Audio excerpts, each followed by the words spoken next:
Diego, we kick off another week and feeling a little better about things as the Padres head into Pittsburgh. We've got a very short show today, thanks to a 3:40 start this afternoon. So not a lot of the hi, how are you today? We're just gonna have to get right to it. Tony's set there in the booth in Pittsburgh, and Scraby and I are here in the Bill House Studios in San Diego. And well, let's just say it this way, Tony Gwynn Jr., the Padre offense kicked it up a notch yesterday in Boston. I think kick is the operative word. Like Emerald. Bam!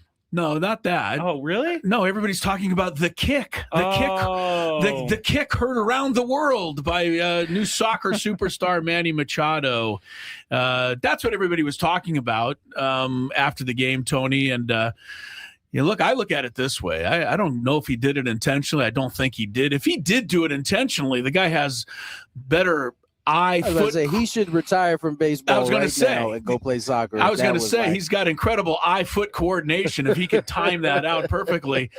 But whether you think he did or didn't or whatever you might think, they didn't call anything, so it was a legal play. And we already know Manny's got the best IQ in the world. I don't think he was trying to get out of the way of it. That's right, exactly. I don't think he was.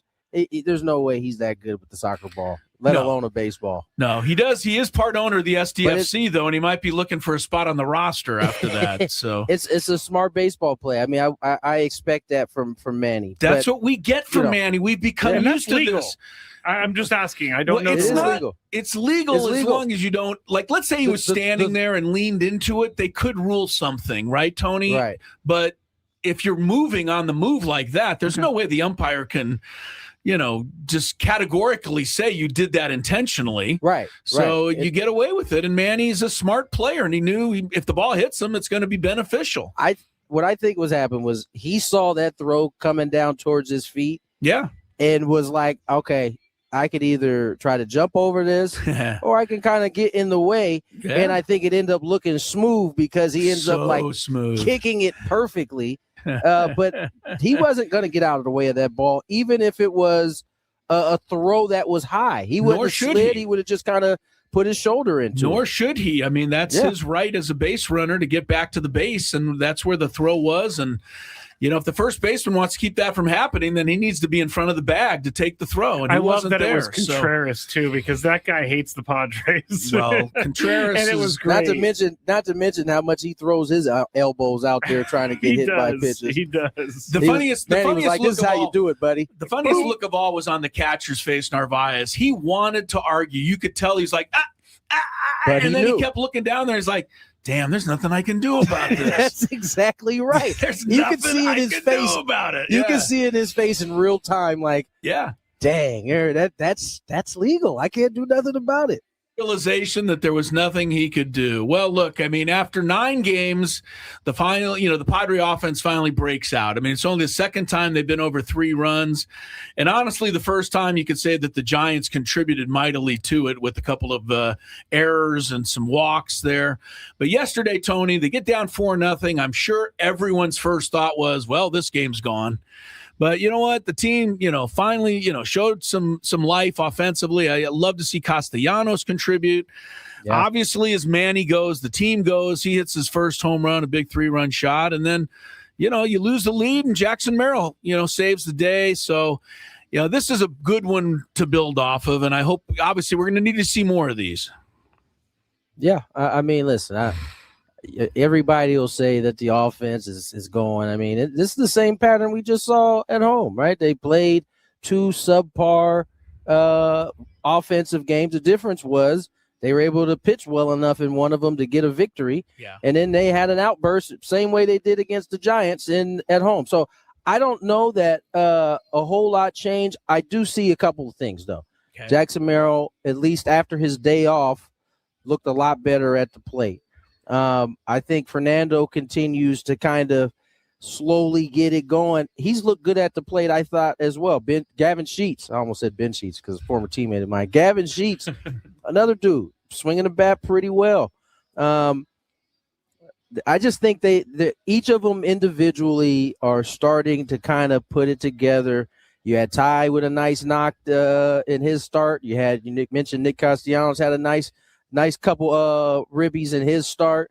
Camposano gets off the 0 mark. He's looked good. He got 2 hits this weekend. Yeah, I mean, listen, I know that was a concern, but it's so early that, we can't really lock in on some of the slow starts. And, I think today is going to be a good test. This Pirates team is playing good baseball. They got, as I mentioned last week, they got some good pitching. And the Padres are going to run right into the thick of it when they come here for this series.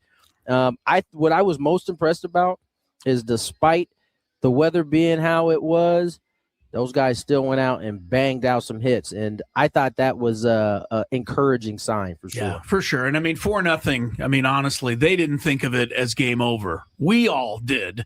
I'm sure. I'm not gonna lie. There might be a lot of people that said, "Oh no, I knew they were going to come back." No, I was going to say it needs to be an Easter miracle for them to win this game. You didn't think they were going to come back, but they did, and they come up with a win. I want to talk about a couple more things, and we have such a short show. We're probably not going to get to everything in detail as much as I want to, but there was a note by somebody somewhere online this weekend. You guys sent it to me, and whoever it was said that their crazy prediction was that Mason Miller is going to win the Cy Young Award. No, it was May. That's it. Trevor May, yes. He said he's predicting that Mason Miller is going to win the Cy Young as a reliever. Tony wrote back. Tony said Chris called it. I got to be honest with you. They should just give him the award now. I mean, what is going on?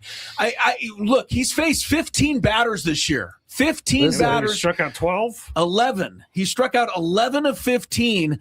Only 4 guys, I take it back, only 3 guys have even put the ball in play. He had 1 walk in there. His Dylan Cease was the leader last year in strikeouts per 9 innings. And I know people thought, well, he had a bad year, but he still gets a lot of strikeouts. His number last year, Dylan's, was about 12.9 strikeouts per 9 innings. Very good. Mason Miller's right now is 22.6. I mean, come on. He's putting up, you talk about video game numbers right now, Tony, and we know it's not sustainable, right? He's going to give up a hit at some point, but right now, wow. But you know what, though? When you made that prediction during our preview for the West, that's the kind of starts you need to kind of get that into people's minds. Yeah, you're right. Right? Yeah.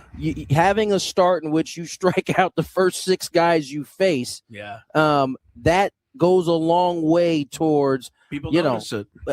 A closer being in a Cy Young type award. And so now that he has this start, it's not so crazy, right? I mean, it's like, okay, obviously he won't keep this up, but those are the kind of, starts that you got to have in order to kind of, because you know how it is, whether we're talking MVP, whether we're talking Cy Young, any of these awards, it's all kind of storyline based, right? There's always an element of that in there. And so if you go out and you have the kind of start that Mason's had, that doesn't become all that crazy of an idea all of a sudden. It's so fun to watch. And I know there's a lot of other things, I wish we had a lot more time to get all into everything. But, yeah, Mason Miller stands out right now. And, we'll see how things go. Pittsburgh's, like you said, Tony, it's going to be tough. You're facing Bubba Chandler. You're facing Paul Skeens.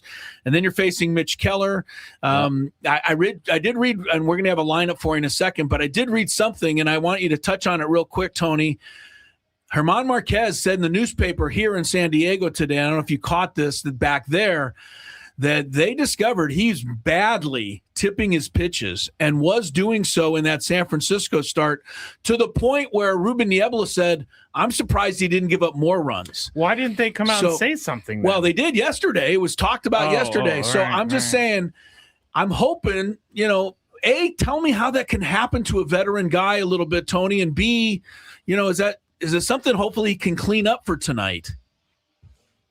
And I might be hitting you out of left field because you probably didn't see it. So it depends on how long the habit that he's been doing that tips off the hitter. If it's something that he's been doing for like years, it would take him probably starting from a different spot to kind of avoid getting to whatever. And I didn't read the article, so I don't know exactly what it is that he's doing. And I'm sure he doesn't want people to know. Right, he didn't get into it in detail. No, I was going to say, why didn't they ask him? Yeah, no, they didn't get into it like that. But and the thing is, if that is indeed true, the teams that know what the tip is, they're going to know immediately if he's changed it, right? They're going to know pretty quickly. And so I think hopefully that is the reason why I hope so too. He had the struggles in the first start. And if that's the case, then we're going to find out tonight. At least we'll find out a little bit tonight if that had something to do with it. Before we move on to tonight's game, one last thing. Fernando, 4 strikeouts on Saturday, then laces a 114-mile-an-hour ball dead center, helps them win the game. It's hard to watch him hit or strike out 4 times and then see him do that. Like, he is still that guy. It's just sometimes it just comes out of nowhere when you least expect it. But I need more of that from him. But you mean a 1 for 5 comes out of nowhere? What do you mean? 4 strikeouts and then a big hit in the 9th inning to get him on base after he's been flailing all day at the plate. I need a little bit more of that, Fernando, in the 9th inning. We all would love to see Fernando go 4 for 4 every day. I think it's a slower start for 9 games, but I'm still feeling it. And Tony says Tony's there and he's seeing better swings. That makes me feel better than it's not even like he punched out those 4 at bats, and he could have very easily come up that 5th and been like, man, this has been a rough day. He's also facing Chapman, and he's locked in. Yeah, I mean, come on, I give him credit for that. Honestly, I like his outs. His outs are hard right now. Besides the strikeouts, have been hard. They've been to the right side, a few of them. I think Toddy's going to be fine. I guess that didn't come out right. I was not criticizing Fernando Tatis Jr. I was saying that it's like crazy how you can count him out, but then he can do something like that. I just need more of that. So there was a compliment in there somewhere. I need more of that. I see. I didn't see the compliment He coming. did say after the game, too, he's maturing because he realized that he wasn't doing well at the plate, so he needed to do great at defense, and he did. So he came up with a big hit when it mattered. Would you rather him go 4 for 5 and have 4 insignificant hits, or would you rather go 1 for 5 and win baseball? The game? It's not fantasy baseball. It's real baseball. No, real baseball. I'd rather him go 1 for 5 but win the game. Thank you very much. All right, give me a lineup for tonight. Then I want to talk real quick with Tony about the NCAA because we got the finals tonight. But first, a lineup from Pittsburgh. Left field, batting first, Laureano. Second, right field, Tatis Jr. Merrill batting third, playing center field. Manny Machado cleaning up, playing third. Shortstop, Xander Bogaerts batting fifth. Sheets, first base, sixth. Castellanos, DH, seventh. Fermin, eighth. Catcher, and then Cronenworth at ninth. Second base, Marquez. Pitcher. I met O'Neal Cruz for the first time today. Oh my God, what a huge human being! I knew he was big, but his hands are they're like this, like two of my hands. Wow. Yeah, the guy's got oodles of talent. By the way, he's balling right now too. He does. Don't get it twisted. 310, 368, 6'5", 7, 4 homers already. He's doing something. That's what that Joe Starkey guy wanted him off the team last week. Well, all I can say is if you're the Padres and you hit the ball to center field, you better run because you don't know what's going to happen out there. Michigan put on an unbelievable display Saturday, Tony. No one saw that coming against Arizona. No. And I know UConn is being totally forgotten about coming into this game. What a big mistake that is. They are almost impossible to kill at this stage, and they did not turn the ball over against Illinois until late in the second half. Not one turnover. I know people are thinking Michigan's a blowout tonight. Tony, I don't see it happening. I just don't. UConn is too tough, man. It's not going to be. It won't be a blowout. Michigan may very well win this game. Yeah, but it won't be a blowout. And listen, Michigan, one of their best players is banged up right now, and I think, and his specific position is a position that UConn is pretty talented at, and so this is going to be a really good matchup. I initially thought Arizona and Michigan should be the national championship game, and we weren't getting it. Michigan proved that was not the case. No, they were way better than Arizona. And UConn has certainly proven that they are a team that is built for this time of year. They are. They were in complete control of that game the other day against Illinois. I want to say one thing that I think the game's going to come down to tonight. It'll be interesting to me to see how Reed, number 5 for UConn, their post player who's been unstoppable in the post against Duke and against Illinois, can he get it done against Mara, the 7-foot 3 giant that Michigan has in there. I think Reed's going to find a way. And I do too. I think he has the athleticism over him. I do too. Go ahead. You guys all expect a blowout. The odds say blowout. It's 7.5 points.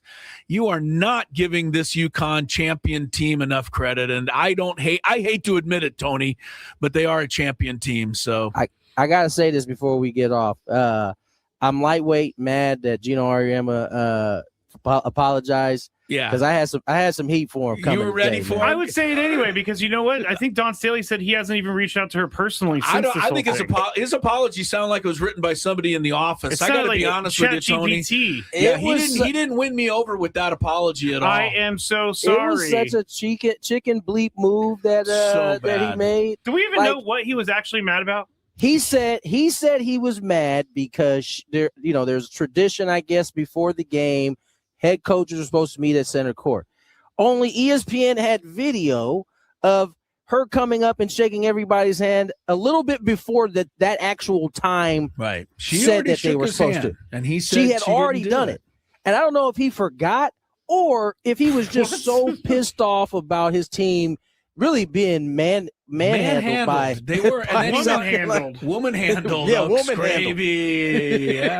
Yeah. Very good, Scrabe. I don't know if he was just like salty about that, but it just seemed like it was BS from the beginning. And are you talking about a guy that has won 99% of his games and he loses one and he acted like that? Dan Patrick said he was embarrassed every year almost, and he was acting like this was going to be his last hurrah. And he also ran up the score on every team he's ever played against. And now he didn't like it because, South Carolina was just punking them and beating them up physically. And then he wanted the refs to save him.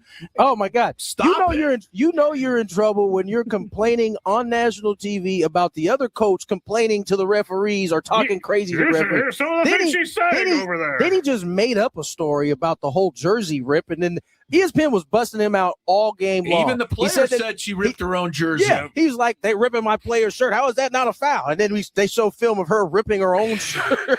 It was everything. That was like a Twilight Zone. It was an embarrassment, and I feel bad because I said some nice things about him last week and how he's been good for the game. I said, hey, Chris, is he a good guy? And Chris is like, he's one of the best. I don't know. I didn't say he's one of the best. I said he's good for the game of women's basketball. But on Saturday, he was really bad for the game of women's basketball Friday. And unfortunately, that's what a lot of people are going to remember about the Final Four. And 100%. I wish what they remembered is that Corey Close, the coach of UCLA, does everything complete opposite of Don Staley and Gino. She loves her players. She cares about her players. She's into everything that they're doing off the court, and she's reached this kind of level. Everybody says she does it right, and that was good to see somebody like that win a championship. It was virtually what Don Staley said. She said, I can swallow this loss because someone on the other side is such basically the same things that Chris just said. Yeah. And it just, that's not necessarily a knock on anybody because every coach is going to do it their way and the way that they see fit. But that was echoed by Don Staley herself, the same comments Chris just made. Yeah, congrats to UCLA. They play. I think South Carolina is a lot better team than they showed, but UCLA just played an absolutely great game. They seem like a team that was. They seem like a team that was possessed to go ahead and get that victory. The way they played the last two games. Yeah. It wasn't a great look for the entire tournament, though, that every game was a blowout. I can't do anything about that. I'm going to try to one-off year. Scraby doesn't like it. I looked at the championship. I'm like, literally every one of these games have been a blowout. There were a lot of blowouts. All right, hopefully tonight's men's game won't be. We have a couple more stories to pass along to you, including North Carolina, to me, doing something you absolutely positively should not do. I think it's totally out of line for North Carolina. We'll talk about what they did. I got to talk a little about the Lakers and Tony's absence, but with Doncic out and now Reeves, Tony, I'm sorry, buddy. I thought you all weekend. That was a sigh. To lose them both. Oh, not fair at right all. Now, couldn't they have waited 2 more games where we could have maybe clinched the 4 spot and like been good. Not now fair we like at all. losing to Dallas because we ain't got nobody out there. Hey, man. Cooper It's just- Flag is amazing. He's That boy good, good. but he's, you That know, boy it good. helps when the other team doesn't have their team. All right, more Gwynn and Chris and Tony in Pittsburgh and a ball game coming up soon on 97.3 The Fan.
to send it to Padres baseball. Way too quick.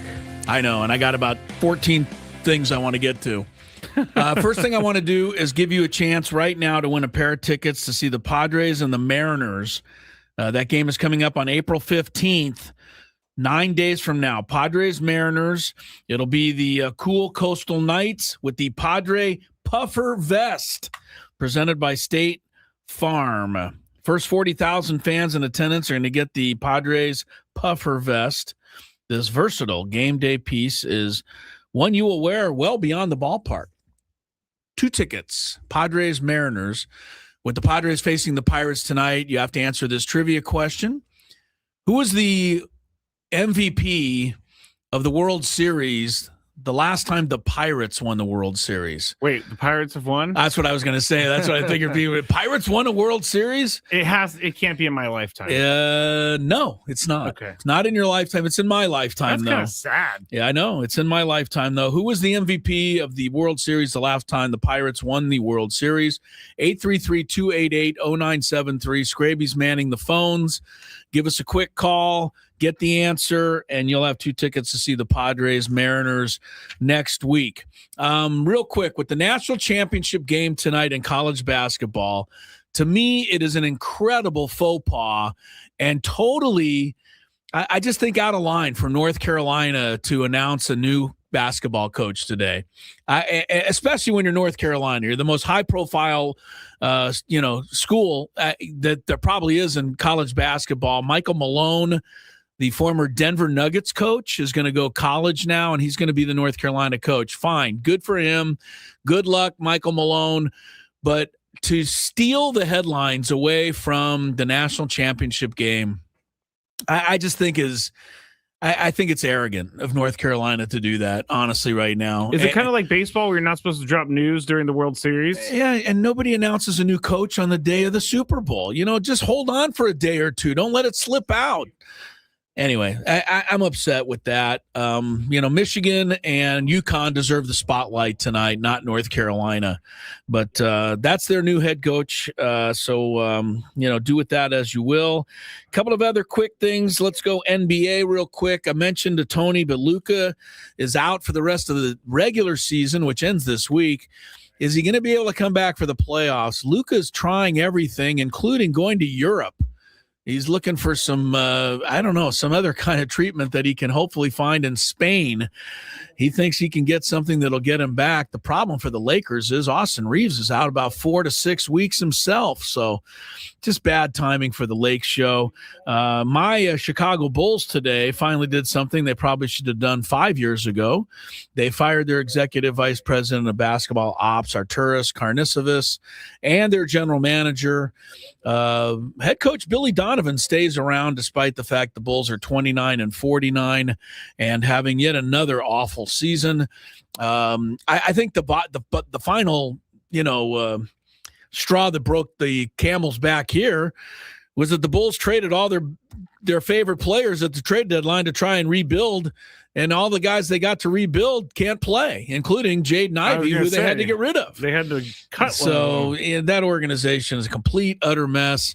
I do love when the guy, it's not Jerry Reinsdorf, now his son Michael Reinsdorf, owner, says, we are going to do everything we can to give the fans a organization that they deserve. Everybody always says that, but they're not coming close to accomplishing that. No. All right, we got to go quick. Real quick, winner was Jonathan. Jonathan got it right away. Jonathan, I figured very somebody excited for the tickets. I love it when someone's very excited. Good for you, Jonathan. Willie Stargell, Pops, was the MVP in 1979, and the Pirates beat the Orioles. Had a pretty good series, Scrape. 12 hits, 7 extra base hits, 3 homers, including the game winner in Game 7. Wow. Yeah. And the famous thing that year is that Stargell, they had their on their hats, the Pirates players all had these stars all over their hats. Yep. They're passed out by Willie Stargell. They were called Stargell stars. You had to do something great for him to give you a star. It's kind of like Ohio State. You get a Buckeye on your helmet. Yeah, but this meant more, I think, coming from Willie himself. And then he backed it all up by leading them to the World Series title in 1979. Okay, so that was the answer there. I got a couple of quick baseball notes going really fast here, unfortunately. Juan Soto Uh-oh. Hello to the injured list for Juan Soto. This guy could doesn't be 2 to miss 3 many weeks. games. He very ever misses a game ever. So bad news for the Mets. Matthew Boyd is the latest Cub to the injured list. Their pitching staff has been torn up early in the season. Mookie Betts went on the IL yesterday. Dodgers brought up Hai-Song Kim. He's going to play shortstop for a while. Speaking of Dodgers, they play the Blue Jays tonight. Little World Series rematch for those paying attention. And couldn't get through the show without mentioning our new best friend, Matt Chapman. What a stupid play he made yesterday. And I don't mind saying it because this guy called out Casey Schmidt, as we all know, and, made a big deal out of the fact that Schmidt dropped his throws. Hey, he did. Chapman wasn't wrong, but a lot of people think Chapman was in the wrong. And the old saying, if you live in a glass house, don't throw stones. You're down 3 runs in the bottom of the 9th inning. You're on first base. You're Matt Chapman, and he tries to steal second. Why? Huh? And everybody, even the Mets announcers, like, what the hell is he doing? Tony Vitello had already been kicked out of the game. Oh, I didn't know that. His first ejection, as the Giants have gone out to a 3-7 mark. They're actually below the Rockies in the NL West. Does that tell you that Tony Vitello has no control over the team, that Matt Chapman? Well, he wasn't there. He'd been kicked out of the game. Right. So maybe he was just doing it. I don't understand Matt Chapman. That's one of the dumbest baseball plays you could possibly make. Let's finish it. Go full circle with the Padres because I know we got to get going, and Sammy's got the pregame show. But I did want to say thank you to Manny Machado for this, Scraby. We don't have to keep track of how long it'll be before they hit a 3-run homer this year. Yep. Last year, we kept track of it all the way to practically Memorial Day when they finally hit a 3-run homer last year. It was in that 21-0 game against the Rockies that I think Jason Hayward was the first to do it. Manny did it yesterday. And I know I always talk, you think I talk too much about 3-run homers? Here's why I talk about them. Because when you hit them, you usually win the game. Usually win the game. Hey, we got to pick our hitter. Give me a hitter tonight. You got a 1-game streak or 2? I got a 2-game streak. You have a 1-game streak. All right. Our pick to hit tonight. You go. I'm going to go. Somebody in this game, Padre Pirates, who gets a hit. Ramon Laureano's got to get a hit in the leadoff spot. Top today. Ramon? Yep. With Marquez pitching, I'm going to go with a Pirate. Thought about it. Former Padre Ryan O'Hearn is off to a good start. I'll take him tonight. All right. We'll be back for another quick show tomorrow. Let's see if we can be back at 500, 5-5. That would be nice. Sammy's pregame is coming up.